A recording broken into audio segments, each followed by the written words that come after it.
Good evening. Welcome to this Audit and Governance Committee meeting. Could I ask everyone to note the fire safety instruction that, on hearing the alarm, you should leave the chamber via the double doors at the back, exit the building through the main entrance and congregate in the car park. Also, please switch off your mobile phones and turn any other electronic devices being used to silent. I would like to remind everyone present that this meeting is subject to an internet webcast recording where the proceedings are capable of repeated viewing. If you are seated in the public area of the council chamber, it is likely that your image will be captured by the recording cameras and result in your image becoming part of the broadcast. This may infringe your human rights, and if you wish to avoid this, you should leave the public seating area of the council chamber and move to the upper public gallery.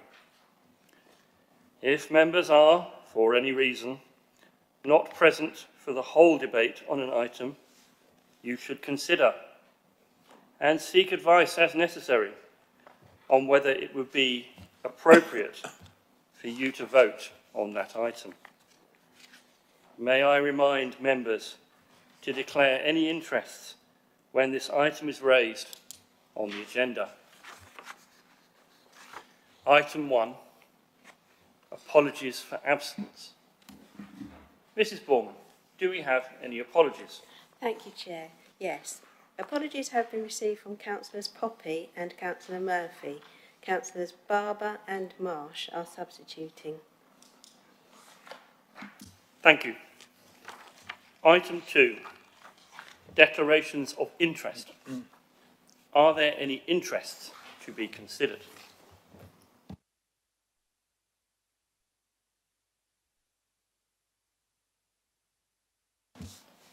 Thank you. Item 3, minutes from the previous meeting of the Audit and Governance Committee.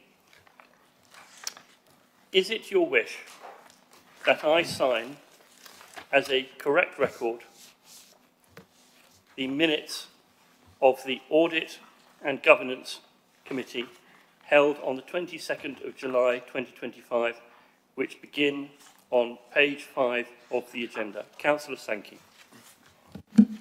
Thank you, Chair. Just a couple of comments.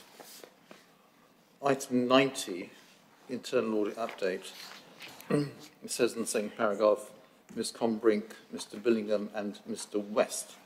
I think that's probably a typo. I think that should say Mr. Winter. And secondly, item 88, the paragraph before the end, where we're talking about the external audit. I do note that there's no actual agenda item for the external audit, so I'd be grateful for an update on where we are with that. Thank you.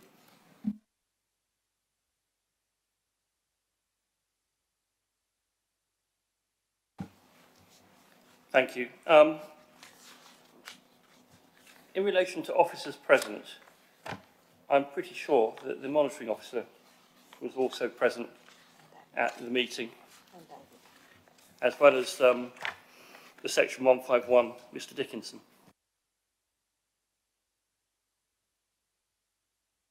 Councillor Chinnery. On that note, would we also, I think his name's James Sinclair, the Essex Procurement Partnership, should we note him as well as being present at the meeting? Thank you. Thank you, Councillor Chinnery, if that could be noted.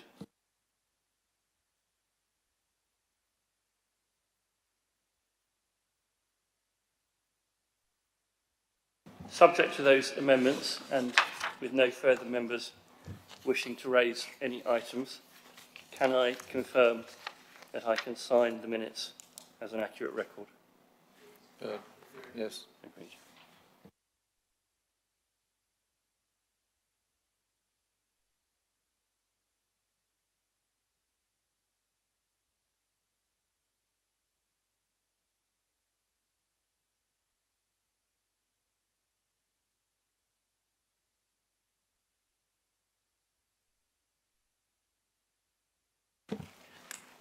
Item 4,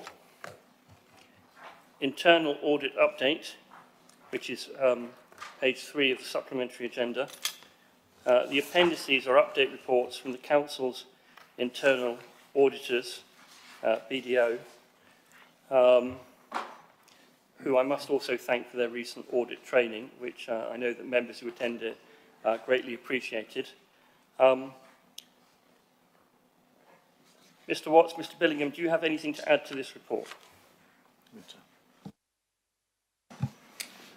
If I could just raise some highlights in relation to our first report, and then Andrew will add some comments on the second report, which is the follow-up report. So the first report is our periodic progress report, updating the committee on the progress following the approval of the 25-26 internal audit plan at the last committee.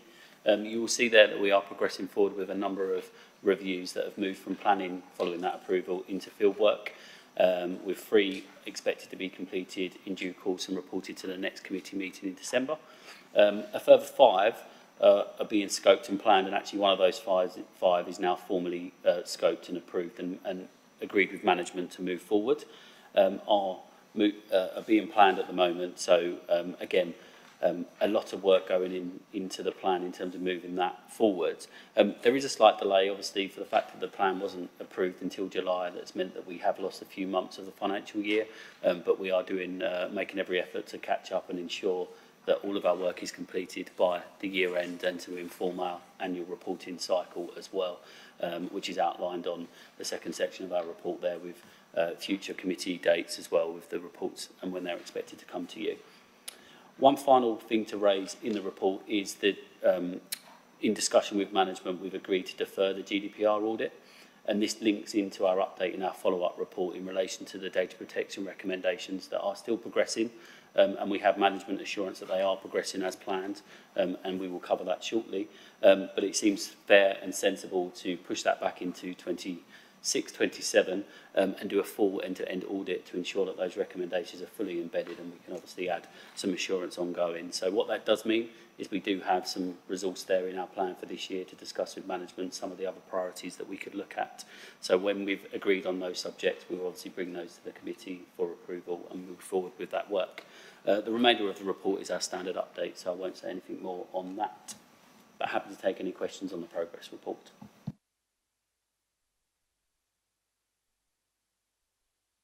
Councillor Chinnery. Thank you, Chair. On the progress report, I see that trade waste and climate change have been moved to the 4th quarter with an agreement from management. Can you enlighten us why management have, why those audits have been delayed a little bit? Can you enlighten us a little bit more on that? Thank you. That's our second report that Andrew was going to present, so unless there's any other questions on the progress report, it may make sense to move on to that so that Andrew can give an update on all the overdue actions. So I think the council is referring to the progress report. So the 2 of those audits were delayed until January field work. So they were delayed because of competing resources and prioritisation of resources at the time where we wanted to do it. So they've been put back by a couple of months. So ideally, we would have liked to have done, I think, around October, November time, but because of demand on resources, we pushed it back. So, apologies. Yeah.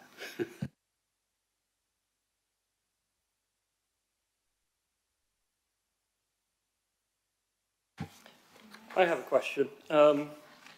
Page 34, your page 15, which relates to recommendations in progress, health and well-being. The due date has shifted from June 25 to December 25. It appears there was no response from management to the request for an update. What's being done in relation to making sure that this continues to be in progress?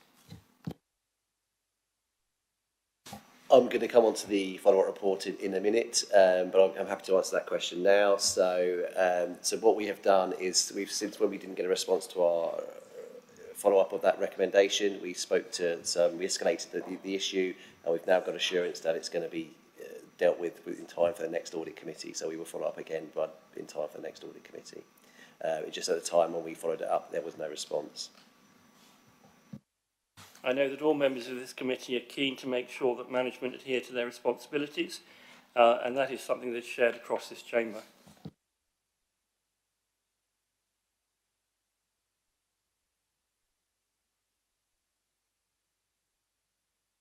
Should we move on to the next report? Okay, so I will just talk you through the follow-up report, which is on page 19.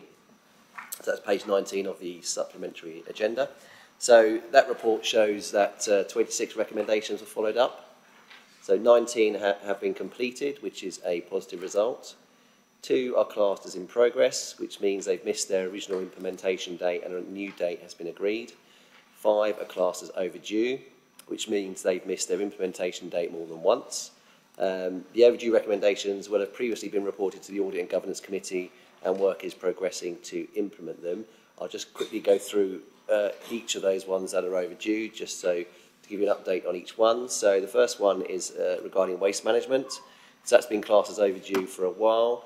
However, the implementation date has remained unchanged. That extended implementation date has been previously agreed, so that has not been extended. So what we do is we follow up as a matter of course to make sure it's still on target to meet that extended implementation date. So we've received assurance that it is, and work is progressing. There are 2 recommendations on data protection, so where the implementation dates have slipped, and that is because of a demand on resourcing, because resources have been redirected to deal with a complex subject access request. The next one is around communications. So that is almost complete. We're just waiting for the communications strategy to be finalised, which is in progress. And the final one is on financial planning and monitoring. There is a review going on with about SAIL, and that is going to be finished hopefully by the end of the calendar year. So although they are classed as overdue, work is progressing to implement those 5, and we don't have any concerns about their implementation at this stage, but happy to take any questions on that follow-up report. Councillor Chinnery. Thank you, Chair. Very good to see, 20 or 19 or 20. I think it says at the top of page 4 it's 20, although I think that's an error, it might be 19. Items, recommendations closed. I am a little bit concerned at kind of how they've been closed, and looking at the report, seeing all these items closed, it's very kind of rubber stamp. It's been closed from receipt of management confirmation, and it just doesn't look too robust, the information that's been received. So I just wanted to know what your kind of process is in terms of closing a recommendation, because we go through and we were thinking, are these actually closed? So could you just enlighten us on that process, please? Thank you. Yep. So we contact the responsible officer who's responsible for implementing that recommendation. So we ask them whether the recommendation is implemented or not, what has been done to implement the recommendation, and then we ask for evidence of implementation. And then once we receive that implementation, along with their analysis of what's been done, then we make a judgment as to whether or not it is complete or materially complete. And that's what we do with every kind of recommendation. Yeah, and just to dovetail to what Andrew said there, it's important that we're given assurance that that's completed. So therefore, without that evidence and seeing that that's occurred, and in some circumstances, not all of these require it, but retesting of that control to ensure it's operating on a sample basis is also done as well. That tends to be more where you've got a number of high-risk, more transactional improvements. So what we try to do here in our best way is to summarise what we've seen, and therefore that might look like it's not an in-depth process, but I can assure you it is. Councillor Barber. Thank you, Chair. A couple of things, if I may. Some of the summaries of current progress and conclusions are not really the most helpful. So, for example, if you turn to page 32, sub-page 13, financial systems, the Council should investigate the duplicate journal descriptions identified above as part of the data analytics to ensure they're not duplicated in error. So the update from management is the potential duplicates were investigated and results analysed. It doesn't actually tell you anything meaningful about what the conclusion was for the outcome. And the internal audit comment is obviously even less helpful. There are a number of comments in this pack, generally, which are not really informative to councillors to actually tell us what the real outcome was on a particular issue. They are very generic.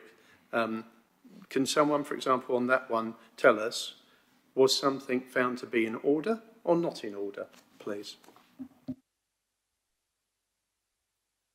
Yeah, I can answer that. So everything was in order. So that stemmed from I think financial planning and monitoring audit that we did. So we did some data analytics, and it identified some duplicate payments, which we then gave to management, and they investigated it with no issues. So we can because there are so many outstanding recommendations, we try to make it as concise as possible in the report. Otherwise, the report could be quite an extensive report.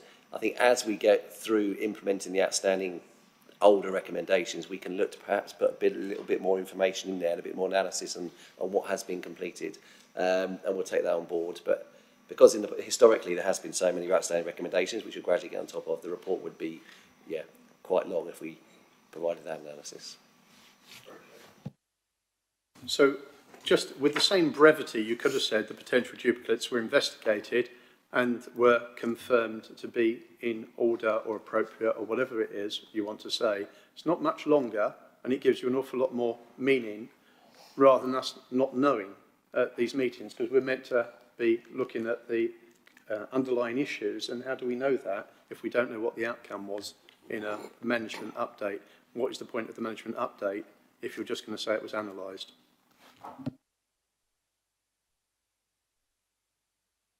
I'm happy to take that feedback on board and ensure that the clarity in our messaging is being, from us, but also from management, is clearer. And as Andrew said, some of the content and the detail behind this would have been previously reported to the committee in the full report of that. So therefore, now that we're getting to much more recent internal audit reviews, a lot of that content should be probably to the committee be more familiar with it, so they're being closed down in a much more timelier manner. The reports would have been previously presented potentially in the meeting that's just passed or meeting before that. So hopefully the fact that that is more fresh data will make it easier for us to summarise and ensure that we provide that confirmation in a more succinct way. Thank you very much. That's very helpful. Mr. Dickinson, do you have anything to add on this? Thank you, Chair. So some of the general descriptions were quite generic, and I think that's what was being picked up. So you would, it might just say the same amount that's a regular payment has got the same description, but it's not a duplicate. It's paying at different quarters. There might have been, so after the investigation, there wasn't any issues there, but it was highlighted as part of a standard picking up issues that maybe have led to a duplicate payment or something else like that. Councillor Chinnery. Thank you, Chair. Just a quick question on the recommendation in progress for health and wellbeing. I see that there's a no response from management in relation to a request, an update. Is that doesn't seem very good? Is that common with this, that you get no response from management to a request? Because I looked at that and my eyes kind of popped out a little bit. So just could you elaborate a bit more on that point, please? Thank you. It's not common. It can happen. It can be down to a number of reasons. We do escalate it to senior managers, and this particular one, because it's only the first time we followed it up. For us, the level of risk isn't that high, so we've just rolled it over to follow up again before the next audit committee. So we have raised it with senior officers, so we should get a response next time. I'm going to go to Councillor Barrett. Thank you, Chair. Just to help Councillor Chinnery because his first year on the Audit Committee. Last year we had a challenge on no management updates. I think around 70%. At one point, we're not having management updates in the report. To have one down to it is both disappointing, but actually a sign of progress that is noticeable rather than, and actually that was a slight historic challenge that the auditors recognised, that actually response to the internal audit wasn't always as sharp as it could be. I think it's to an extent a success story that we've got one notable that I think, again, Catherine Rigby also pointed out, I think it's shouldn't be there. but the fact we notice it rather than just accept it is actually a positive thing, I think, longer term for us. Thank you. Mr. McLaughlin.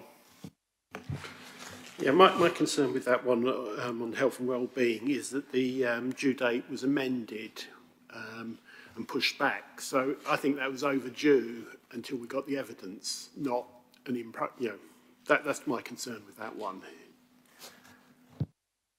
It's just how we define it. So if it just misses one implementation date, it goes into the amber category, which makes it in progress. And if it misses 2 implementation dates, it then goes into the overdue category. And just to kind of follow on what Councillor Barrett has said, so we've also kind of implemented other controls to kind of make sure we do get responses and to these recommendations. So one of those is going to the Well Managed Authority meeting, where we kind of highlight any recommendations that are outstanding and what is going to be followed up. The other one is we invite officers to attend the audit committee to give an explanation. I think that's happened in the past with regards to the waste management outstanding recommendation and the data protection recommendation as well. So and all of that has kind of helped us to implement quite a lot of historical outstanding recommendations.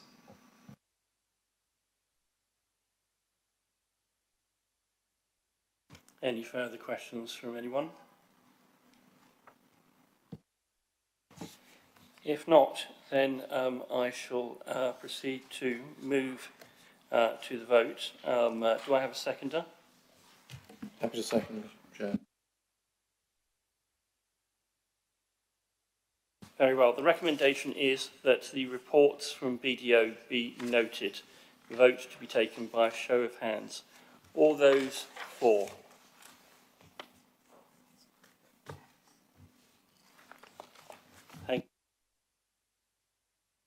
Thank you. That's unanimous, and the motion is carried. We move on to the next item, which is item 5, Fraud Service Quarter 1 Report 2025-26. This is page 43 of the supplementary agenda. The report provides the committee with information on the activities of the Council's fraud team during the first quarter of the 2025-2026 financial year. The team estimates that the total value of fraud detected and prevented in the first quarter of 25-26 was £339,172. Mr. Dickinson, do you have anything to add to this report? Thank you, Chair. Just to highlight that this report didn't previously wasn't produced at all, and didn't come to this committee. So this is a follow-up after the annual report. So it's just a quarterly. So it'll be a lot briefer than the annual, but it will feed into the annual report. And it's just a snapshot of the work that the fraud team did in Q1. Thank you. Councillor Sankey. Thank you, Chair. I just want to highlight some of the numbers in here. For 1.1, fraud is now considered the most common crime in England and Wales, accounting for 36% of all offences in the year to 31st of March. I note also that the FTE working on this is 1.4, and the total value detected was £339,172. So, to me, that's all good. And it may be worth considering, actually, increasing the FTE if the results are so significant. Thank you.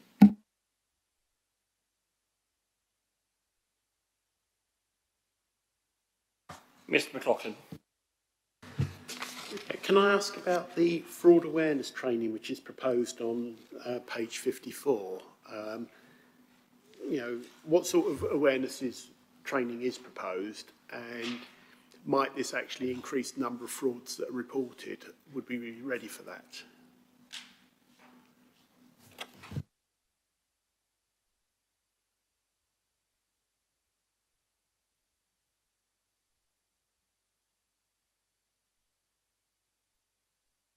I don't have the exact will be covered, but I can take that offline and send a summary of it, and I'll ask the relevant officer to provide that. Yeah, it might be worth just giving us an update in December as to what's been fleshed out. Councillor Marsh. Thank you, Chair. At the bottom of page 52 and the top of page 53, it says the Fraud Service felt it may be beneficial for Brentford Borough Council to create an overarching policy for the awarding of grants, and it goes on to specify to reduce the risk of fraud, persons taking advantage of the grant system. And then it gives quite a detailed list of steps to avoid this. What I want to know is, do we have something similar for grants given to the council to make sure they're not misappropriated in any way?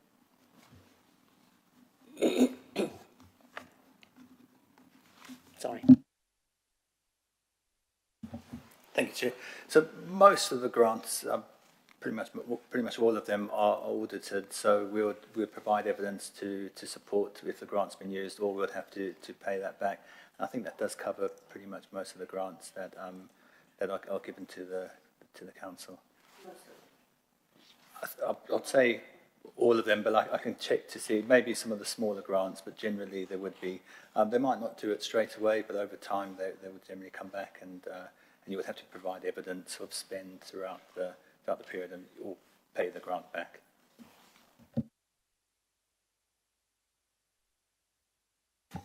One point that arises in relation to training is that I note that our hard-working fraud officers have undergone training hosted by a chartered institute on the subject of failure to prevent fraud, which obviously is coming up in relation to the new Economic Crime and Transparency Act, which came into force in September.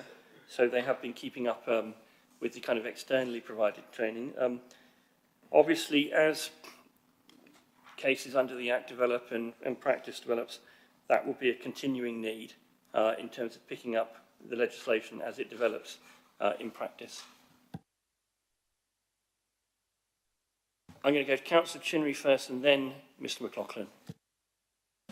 Thank you, Chair. Just a brief comment on the report. I think it's obviously it's the first quarterly report that's come to this committee. I think in future quarterly reports, could we have some comparative data points just to make sure we know, the differences between kind of some kind of comparisons year on year, because that would be quite helpful, I think, so we understand the report going on further. Thank you. Thank you. I think some kind of cumulative, as well as quarterly update would be useful. So not only can you see how much fraud has been prevented and detected for that quarter, but also what it is on a rolling basis, I think would be useful in that respect. Mr McLaughlin, over to you. Has a fraud risk assessment been undertaken for the council? And are there any areas of fraud which aren't covered in this report that might be covered by other officers?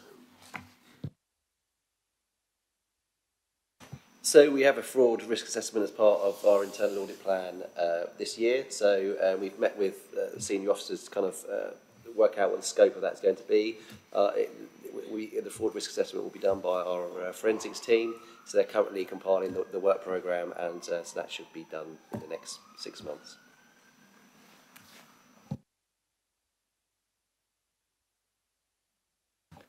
Thank you. Any further questions from members of the committee? In which case, I will move the recommendation. Do I have a seconder? Happy to second, Chair. Thank you. The recommendation is as follows: that the committee notes the contents of this report. A vote to be taken by a show of hands. All those for?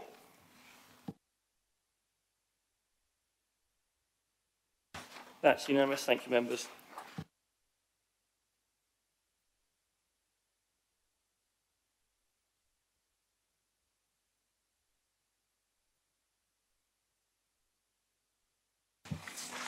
We now move to item 6, Risk Management Update. That's page 15 of the main agenda. The report updates the committee on progress towards developing the current approach to risk management within the council. Mr Dickinson, do you have anything to add to the report?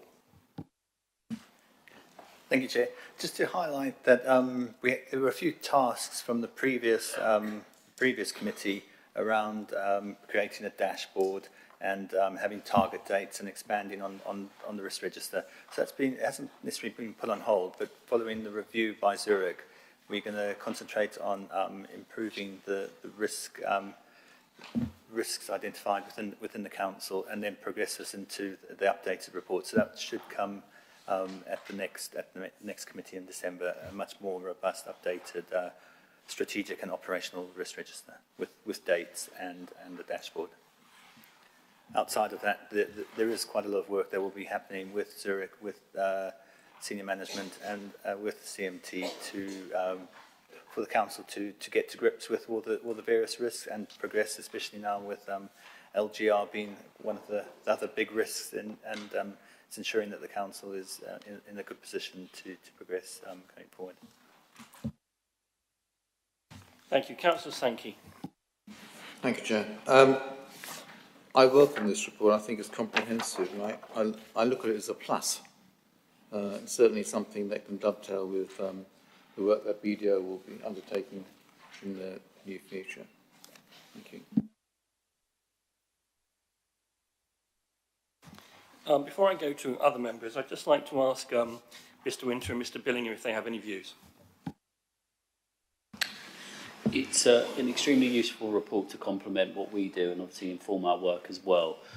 Naturally, risk management is covered as part of individual reviews, so some of the findings have probably been seen over the years working with the council, but what this does mean is we don't have to use our resource to potentially do a risk management audit at this case. We can obviously factor that in the future to build on the work that's been done through the Zurich review, so we will take it into account as an alternative area of assurance in our annual opinion as well.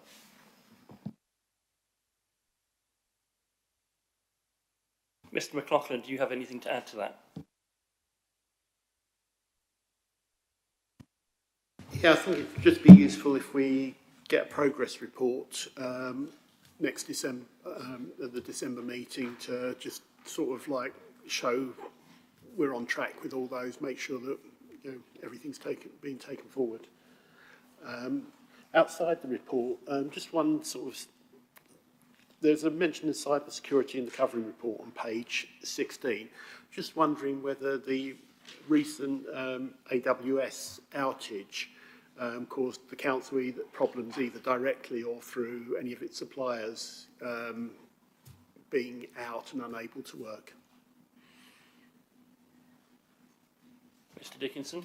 I can't cover everything. I know Lloyd's was down for a little bit, and that was in the morning, and then they came back online. So we started having a bit of a contingency there, but it then came back online. But I'm not sure outside of that. I'm not aware of anything that impacted us. Far be it for me to comment on the over-reliance on US tech giants, which seems very far removed from this committee. Any other questions from members? Councillor Chinnery? None from me, thank you. Mr. McLaughlin has asked the questions I would ask. No. Thank you. I mean, this is, I think, it's a good report. I'm grateful for Zurich. They have a good reputation in the market. They have made it clear in their 16 recommendations what it is they expect to see. And obviously, our internal auditors and our finance staff will be keen to take this forward with the central leadership team and central management team. In Appendix B, there are a list of timelines which I expect them to be adhered to, because one of the things I know that members of this committee are keen on is that things are done when they say they're done, to a recognised timescale, and I would hope that that's reflected in future such reports. I myself am going to observe the CLT session on risk management. I won't participate in it, but I will watch it, just to be confident that officers are grasping this at a leadership level in the right way, and that having observed that, I hope that they in turn will pass this on to the CMT, the senior management team, which I hope will provide a degree of reassurance to members. And obviously this will come back to us in December, and then we will see how things have progressed. So be reassured there will be a continuing dialogue on this, which I welcome. If there are no further questions, then I shall move to a vote. The recommendation is that the committee notes the contents of the report. Do I have a seconder? Have a second, Chair. A vote to be taken by a show of hands. All those in favour?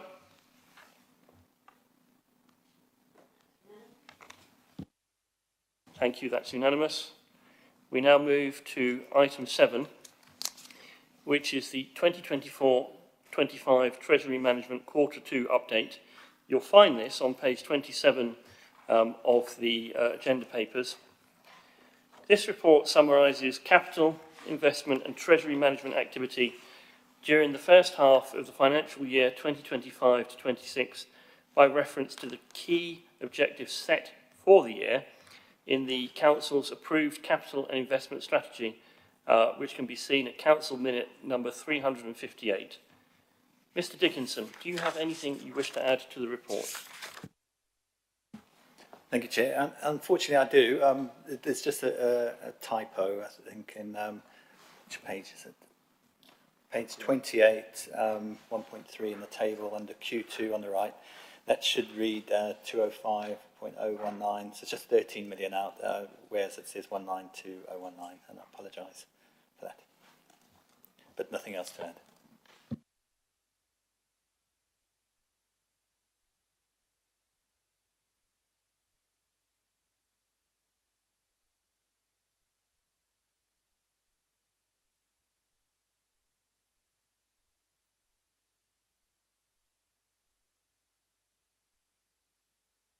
Any questions from members? Can I just ask Mr Dickinson, please, what hedging have we got in place for the capital, which with interest rates predicted to fall, how are we hedging against that? Because obviously there will be a loss of interest income should that happen. Is that already hedged? So it's not really hedging. What we've done is we've strengthening the cash flow monitoring, because the intention is to spend quite a lot of that cash over the next few years on a variety of capital on capital projects. At the HRA, we'll be utilising some, and then there are a few proposals that will come forward. But in the meantime, we've extended some of the duration on some of the loans to local authorities into next year. And as far as budget setting goes, we're not going to increase the target budget for interest income. This is looked at as being but one-off or exceptional income that potentially will reduce over time. But we haven't put anything out for the long term outside of, say, 1 year. But we did recently, earlier in the last couple of weeks, we did put in some new investments over between 6 to 1 year, just because rates were likely to come off, and so we haven't really been impacted by the current decrease. And we have opened money market funds just to capture a bit of upturn there, but we haven't. The main focus is on monitoring and managing the cash flow over the next 2 years, 2 or 3 years. Sorry, so can I ask, so most of the funds which we have deposited with various institutions, are they either call and notice, where we have to give them a certain amount of notice to have the funds returned to us? Are they treasury bills where they have a short-term fixed maturity, or are they variable rate deposits? So they all fixed rates, and they for a variety of durations. And so what we've tried to do is we've got almost a maturity each month over the next year, but the initial forecast on the cash flow is that the cash will reduce. Brookfields is already taking quite a lot of, requiring quite a lot of cash, but outside of that, there are intentions as part of the budget setting and the capital program for some of that money to be allocated. So it will run down, and the main thing is to ensure liquidity, and then security, liquidity, and then yield. But yield is still a big factor, and over the next probably next year, we're forecasting to keep quite an average rate of around about 4.5%, which is quite reasonable in the current market, and it is fixed. So it's very small exposure to variables with say, the money market funds.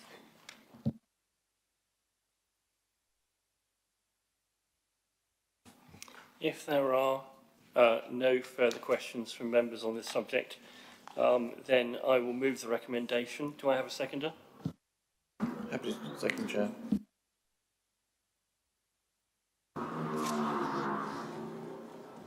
I'll let the motorcycle pass before I read out the words of recommendation, because I cannot compete with a Harley-Davidson.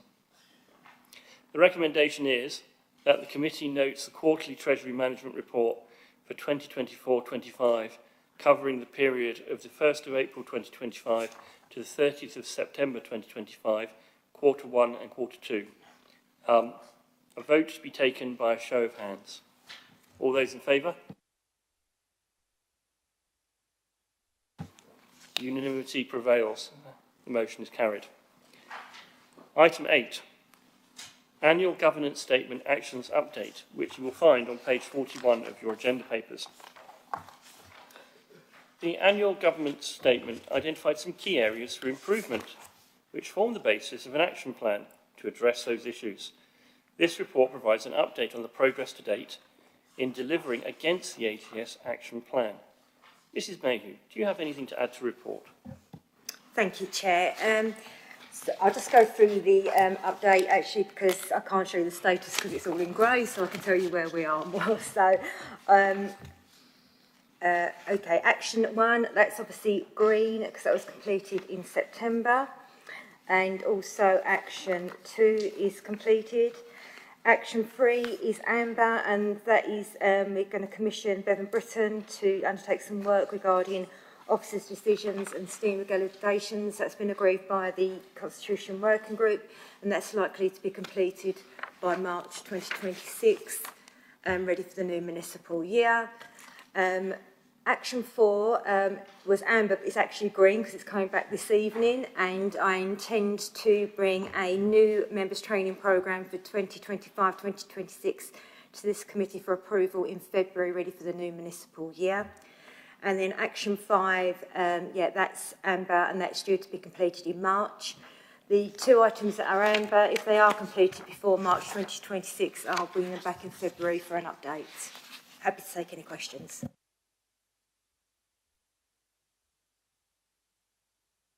Councillor Barber.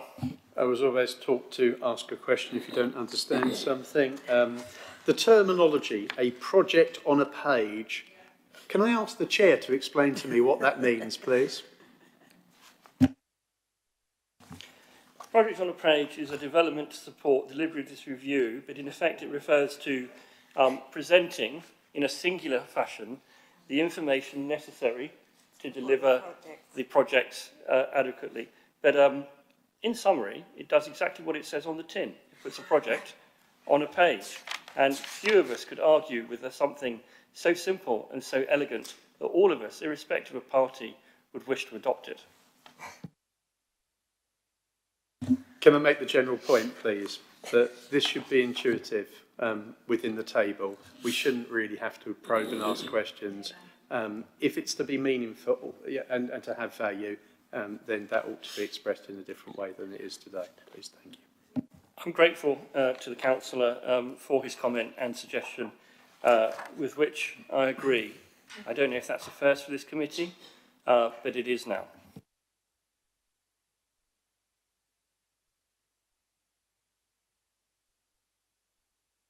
Any more on this particular subject? Councillor Sankey.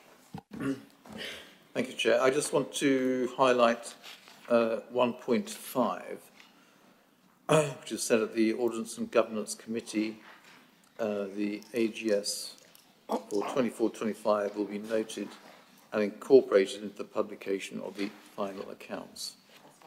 Thank you. Councillor Chinnery. Thank you, Chair. Just a quick point. It mentions that the meeting was held on, our previous meeting was on the 8th of July. It's 2 weeks, I think it was 2 weeks, pushed back 2 weeks. So just kind of, that's corrected, just for the record, thank you. the forensic acumen of members is entirely to their credit.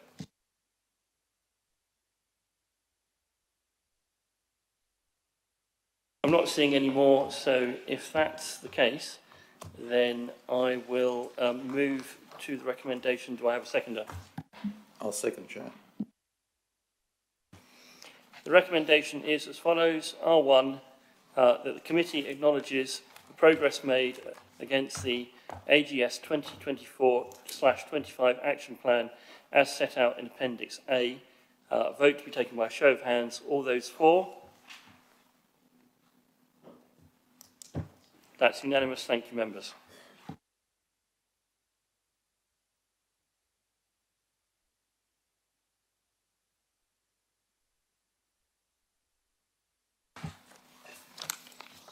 Item 9.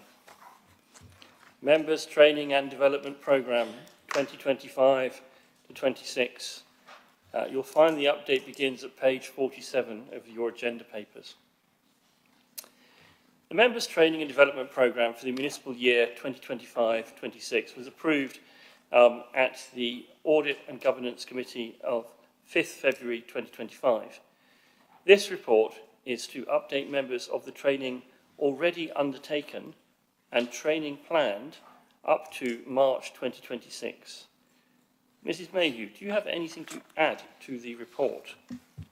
Thank you, Chair. You'll notice a revised copy of the training programme in your desk this evening, and there's been a couple of amendments since the publication of the agenda. Firstly, there was a communications training that has now been retitled, and it's social media training and working with the media guidance, which is planned for the 18th of November. There's a date change, I believe, to the safeguarding, which was the 10th of October, is now the 14th of November. And the training session regarding carbon literacy, dates are to be confirmed on that, depending on the recommendation this evening on how they want to see that training going forward.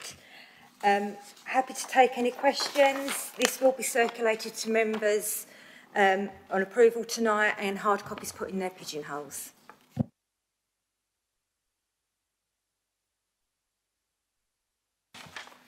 Councillor Gerard. Thank you, Chair. Yeah, I just wanted to make a comment around the carbon literacy training. So the discussions David Worthfield and I had around this training were to offer, first of all, a taster session. So that would cover a lot of the material for the first session of the planned 3-session course. It is going to be available for everybody. Everybody's welcome, particularly chairs of policy. We will then take feedback on the content of the course and how it lands. But the expectation is that we continue to offer the taster session, but also the wider 3 sessions for accreditation if people would like to do that. It was a slight unfortunate consequence that David and I couldn't make the first 2 sessions, so we've just revamped the training itself. Thank you, Councillor Gerard. I would note that if you look through the Member Training and Development Programme, there are a series of excellent courses offered by the Local Government Association, including one on sustainability, which is available on a number of dates, and that would supplement the kind of training that we offer. The training programme is integrated in a way by which it dovetails with training that we offer ourselves, training which we get as members of the LGA, which we are all members of by virtue of being councillors, and then there is training which is obviously funded training, which goes over and above that, particularly for those in leadership or potential leadership kind of positions, and so the training kind of dovetails within each other for that purpose. Do I have any other questions from members? I'm going to go to Councillor Chinnery first, and then I'm going to go to Councillor Barber. Thank you, Chair. You get the good cop first. And it is, of course, on carbon literacy training. I just want to know kind of, do you have any idea, is this being offered by lots of other councils? Because I think in terms of training I've had here, there's always been like an hour session here, an hour session there. And then carbon literacy, I understand the need for training if you are on kind of doing ESG matters.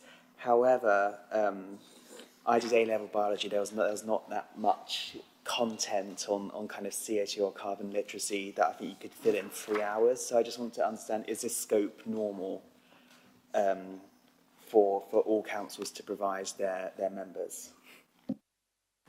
That is a question in several parts, and I will attempt to take the parts individually whilst acknowledging that I only did AO biology, and so therefore he has the advantage of me in being the only St Martin's School pupil present in the room that has done A-level biology. So I'll deal with that one first. It's not possible for me to summarise how many councils have undertaken this form of training without writing to him offline, which I will do so that we will come back to him.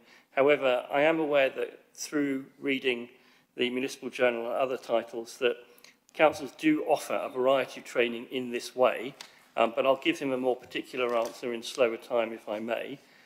In relation to this particular training, what is being proposed at the moment is that we are offering the taster session, which is principally aimed at members of the Clean and Green Committee, but it is not exclusively aimed at that. It's very relevant to policy chairs or indeed opposition policy leads who may wish to take part in this optional training, which once we have investigated the feedback from that training will lead to some form of accreditation, which is obviously something that feedback will help determine. I hope that that has answered as much of the good cop's questions as I am able to do so, but I'm happy for him to come back if he wishes. Thank you, Chair. I will I'll let the bad cop interrogate before I follow up anything I may want to follow up. Thank you. Councillor Barber. I'm not sure whether I should be flattered or not. Can I ask a question first of all? How many, given this was discussed with the sustainability officer some while ago, can I ask how many members of staff have completed this training to date, please? That's my first question. Sorry, Councillor Barber, I'll have to take that offline with the HR department and find out how many people have actually done it, but I will get back to you. Thank you. Thank you very much for that. That would be useful to know. And how many sessions they've attended, whether they've attended all 3 or just 1, or it would be quite nice to know how many other officers have been deployed to do that. So as someone obviously who spoke against the carbon literacy training, obviously I'm going to be voting against this recommendation to endorse the members' training and development programme. That's not to say I didn't enjoy and value the training for planning on licensing and many other aspects which are in this programme, but because the carbon literacy training is in there, I think it's a very poor use of resources by this council. I think it's a virtue signalling exercise. The fact that we say that we may get awarded a bronze certificate doesn't say why we're not trying for silver or gold if it's that great. Makes you wonder, really, doesn't it? And it also doesn't talk about what long-term benefits and what evidence there is of long-term benefits in terms of carbon reduction that would be achieved by sending all councillors and all staff through these exercises. It merely talks about the number of people that will take part in those exercises, taking them away from their core jobs and their core engagement. I would personally prefer to go out and do a litter pick somewhere across the borough rather than do the training course. I may come along to the training course because in order to critique it, I have to actually probably attend it, but I will be voting against. I think it's the wrong thing to do. I think all the other things I'm quite happy with, but that is the one item I cannot support. So with apologies, I vote against. Thank you, Councillor. I'm going to respond simply by saying that I hear what he says and the force with which he delivers it, even if I disagree with him. But respectful disagreement is a highlight of this particular council. He has put his version of the case against.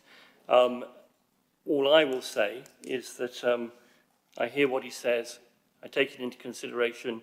Obviously, there may be those who choose to undertake the training who are sceptical in manner and tone, who may contribute to the delivery of the training as training, and I'm perfectly happy for them to do so. It is optional, and I leave it there. I can see Councillor Barrett. Thank you, Chair. without trying to be specific and noting your attempts at positive tones, I feel some of the responses here is a bit like saying, I'm not doing the finance training, I want to go and count some money, rather than actually look at an accounting system. While necessarily courses are optional for us all, there is no harm in learning more, and there is no harm in staff feeling informed about circumstances, whether we or not they will be implementing, and in turn I make it a habit to learn as much as possible about things I don't like or necessarily agree with, that I feel better informed to argue against them than necessarily avoid that opportunity that may exist before me. Programme in general is good. That's an element that I may participate in, I may not, like various others and other opportunities. But in general, I think having a full suite of options and opportunities is a positive thing for councillors to have, and I welcome this programme. Thank you. Thank you. I'm going to go to Councillor Marsh next, and then I'll come back to you, Councillor Chinnery. Councillor Marsh. Thank you, Chair. I may have missed it, but going through the list of many training courses, I don't see anything for whistleblowing. I've been a councillor now, I think, for 2.5 years. I've never been offered it that I can recall, and I wonder if it's offered to either officers or members. Thank you, Councillor. Obviously, whistleblowing policy is going to come before this committee at a later date, and should, following the discussion of that policy, we wish to look at training for whistleblowing, then that is something I think we can do in tandem with the new and refreshed policy that does that. There are also, within the LGA aspects, I think these things are picked up there as well. But it's a good point, well made, and we'll certainly look at it in the future. You want to come back? I believe it's a revised policy that we're going to be seeing, which suggests that we already have one. So if we have one, I would have thought we'd have some sort of training for it. We'll certainly look at the training needs as appropriate. Mr. Chinnery, back to you. Thank you, Chair. Just back onto carbon literacy.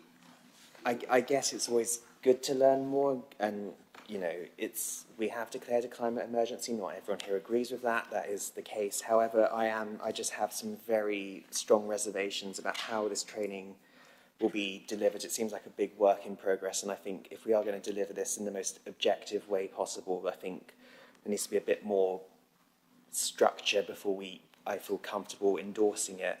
So I'm going to vote against on just for that basis, and I'd also like to request a recorded vote if possible, and with seconders.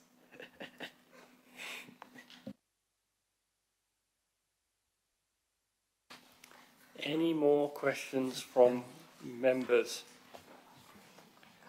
Okay, I'm going to go to Councillor Sankey, then Mr. McLaughlin.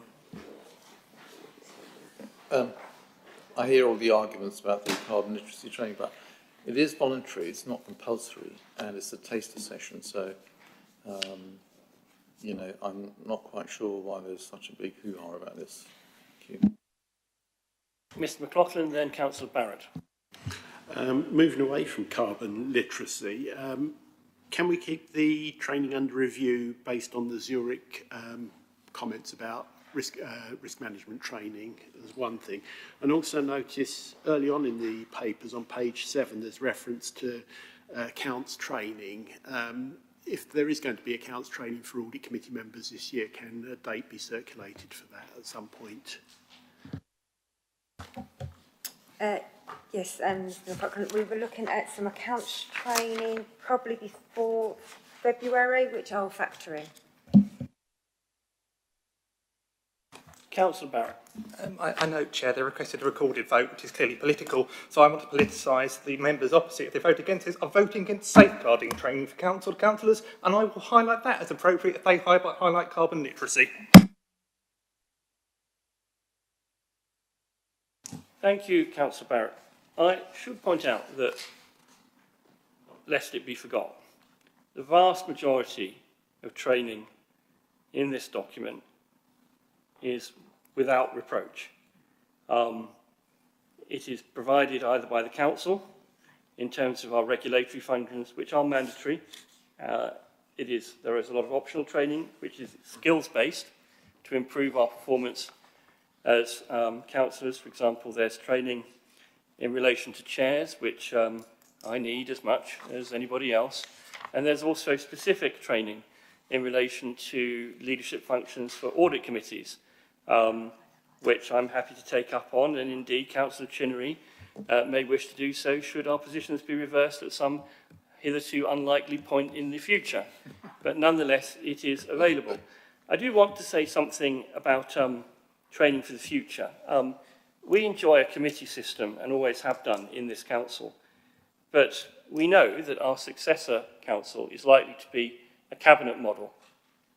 Now, whichever political party or group of political parties will be running the as yet undecided unitary council, be it 3, 5, 4 or whatever, being familiar with cabinet requirements is going to be very important for those people who take up leadership positions, whether they are blue, red, yellow or other. And I would encourage those people who feel that they want to take up public office in another authority after we've gone to do think about that, because I think that will be useful in broadening your own personal and individual skill sets. I am pleased to see that there is training here on safeguarding. In the same way, I'm also pleased to see that there is a wide range of financial sessions which are fully subsidised, and I think those are particularly important, and I will be availing myself of some of those so that I can be the best version of a chair that I can be. And of course, you members will keep me reliably informed if I'm not. So I don't want the discussion on climate change to take away from the many good things that are in here. I leave it for others to judge whether we need leadership on transformation. We seem to have transformation rather thrust upon us as councillors as yet, but there are some good things here, and I do encourage them to all members to take it up, irrespective of whether they hold a leadership role or not. And it's in that spirit that I commend the document as a whole to members, notwithstanding that there has been a recorded vote called for, and I'm sincere about that. I feel that training of this nature does make us better at what we do, and I hope that people will take the time to look at it. Where it's optional, I'm not forcing it on anybody. I'm simply saying that it's there and that they can take up the opportunity, and I'm grateful for the work that Mrs Mayhew has done on this. Having set out my stall, I must now move the recommendation. Do I have a seconder? I'll second, Chair. The recommendation is as follows. R1, to endorse the members' training and development programme update for 2025-26 as set out in Appendix A. This will be a recorded vote. Thank you, Chair. Would members please indicate for or against the motion when their name is called? Councillor Rigby. For. Councillor Sankey. For. Councillor Barrett. For. Councillor Chinnery. Councillor N. Cuthbert. Councillor Fulcher. Councillor Marsh. Councillor Barber. And Councillor Sanger. Yes. Thank you, Chair. That's 6 for and 3 against, so the motion is carried.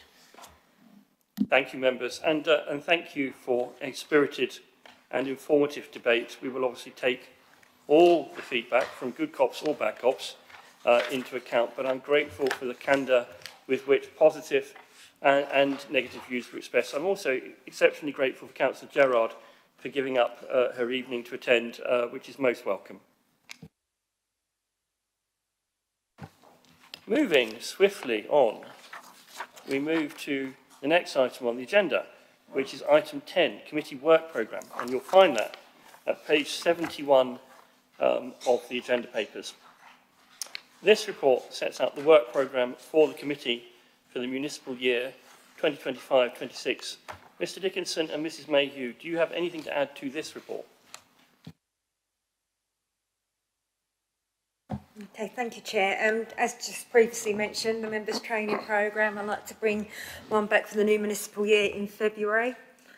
And obviously any actions that are still outstanding and any improvements made on the AGS actions for February too. Mr McLaughlin.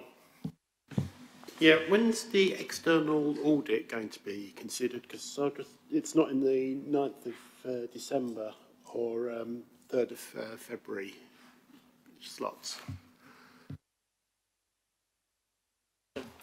So the audit has just started. It started last week, and it's progressing, although there might be a few delays. So we're going to wait for an update. I'm meeting with the audit partner next week, I think it is, and we'll have an update and be able to confirm whether December will likely be an option where they can come and provide an update. It won't be completed by then. And then if it goes into January, February, then we'll firm up a date, and potentially might need a movement in the dates, but the idea is to complete the audit and come in February. Thank you. I mean, I'm keen to see that cyber is coming up on the horizon because that's an opportunity for us to address those issues, which I think is a positive thing. I think, Mr. Winter, Mr. Billingham, there'll be internal update coming up to us as well, so that will be there. I recognise that members may have felt at the first meeting of this committee, as I took up my post, that the agenda was perhaps rather weighty. I have endeavoured to do better with you this time, and I will try to do so again. But I hope that there will strike a balance between addressing stuff that needs to be addressed and making sure that members' inboxes or printers are not overtaxed.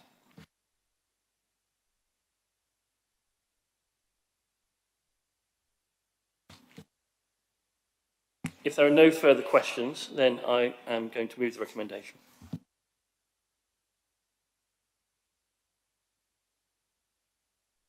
Happy to second.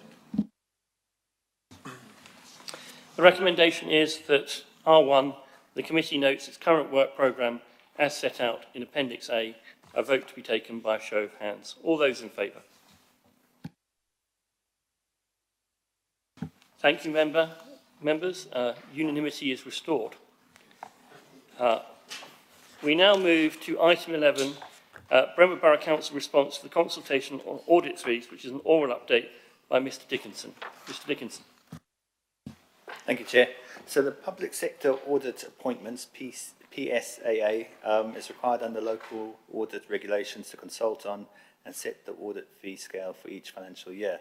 So they went out to consultation between September and October 2025, proposing an average 4% increase covering a contractual inflationary uplift of 2.8 and reflecting changes in audit work based on updated information.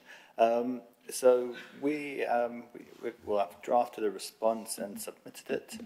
And it's just to provide a summary of that. Just try so I can read it. We do not agree with the increase. There's over the past few years, the audit fees have gone up significantly, and on a number of occasions we either haven't had an audit or there have been delays to the audit. So we'd like that to be, before the fees are increased, for that to be addressed. So we've replied saying, no, we don't agree with it, and sent a statement that the audit firms have failed to deliver an effective and efficient service for a number of years. Scale fees more than doubled between 2023 to 2024, and then increased it by a further 9.5% in 24-25. Despite these increases, there's been no improvement in service delivery, and no plan has been forthcoming on how the issues arising from the disclaimed opinions will be addressed. And this is a key concern, that even if we have an audit this year, it's still going to be disclaimed, and there doesn't seem to be a lot of work and knowledge within the audit firms of how they're going to address the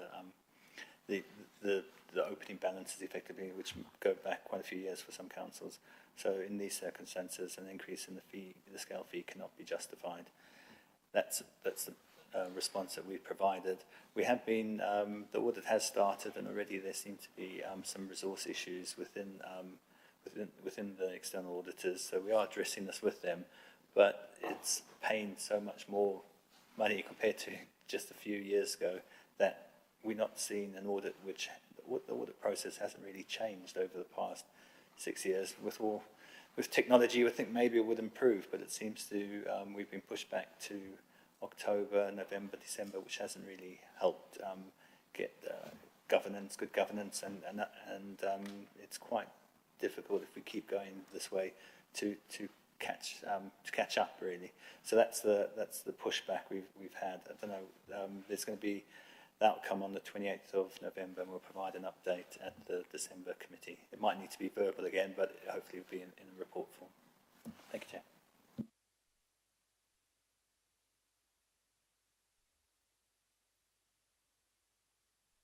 Yes, thank you for the update.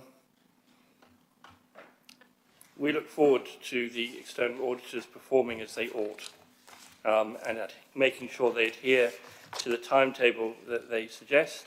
And believe you me, if they don't, then members of this committee will be among the first to remind them of what it is exactly we are paying for and not getting, although I live in hopes that we will achieve that. That concludes our business for the evening. Thank you very much, members, for your attendance. See you in December.